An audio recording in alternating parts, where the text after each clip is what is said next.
Welcome to VINDAL'S concept. I have done part 1, part 2, and this is part 3 or number 3. We are dealing with integration by parts.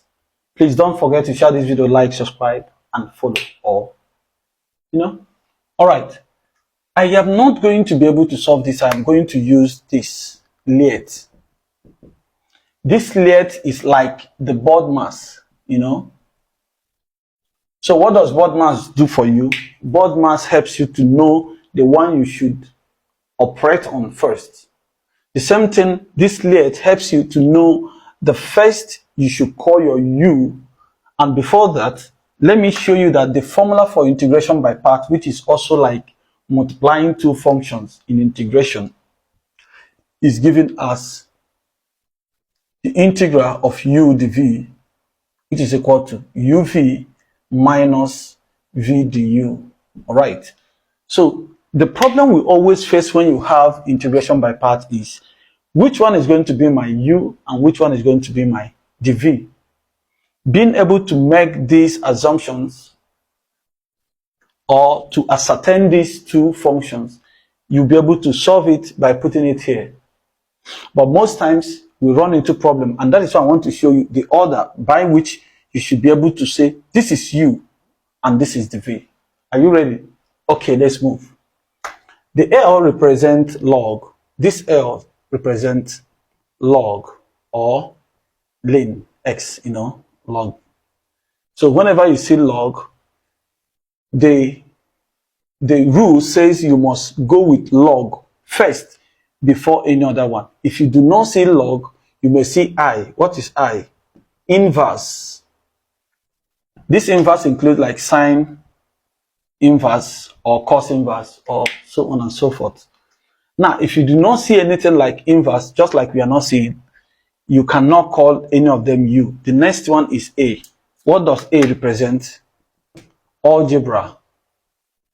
So this algebra include like 2x, 3x, 4x, anything in x, which is numbers, maybe 5 raised to the power minus x and all the rest of them. They are the algebra.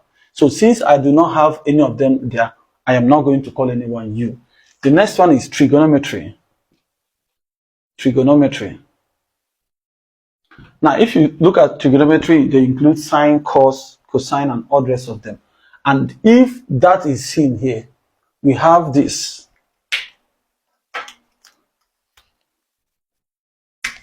And if you check very well, this is that trigonometry.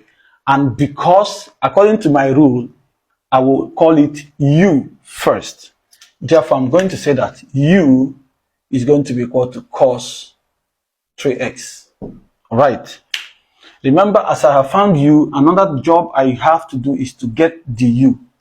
So I'm going to say that du dx is going to be what? If you integrate cos, you are going to have sine. So this is going, I'm going to first integrate, I'm going to first differentiate this 3x. And if I differentiate 3x, I'm going to have what? 3. So if I differentiate cos, I'm going to have sine. So this is going to be bracket sine 3x. So this is the answer. Therefore, du is going to be 3 sine 3x multiplied by dx. So this is du. So anywhere I see du, I will put this value. Anywhere I see u, I'll put this value. All right. So if I have chosen this to be my u, it means that this e raised to e to power 2x and dx is going to be my dv. So I'm going to say that dv is going to be e to power 2x dx. Now, remember, as I've gotten the v, the next job I should do is to get my v because they are there. And to get that, I have to integrate the both sides. So if you integrate the v, you have v. If you integrate e to the power 2x, you are going to have e to the power 2x divided by 2. Right, so this is my v. So what am I going to have?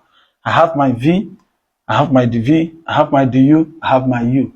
I will now put them inside this equation. But before then, let's finish the order.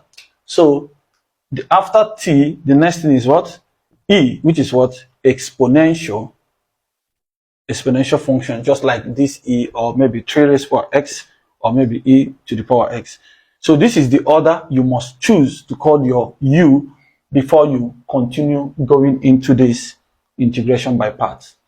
So for now, the next job I want to leave you with is substitute this inside this equation, inside this formula, and tell me what you have. I would like to be waiting for your comment. Bye.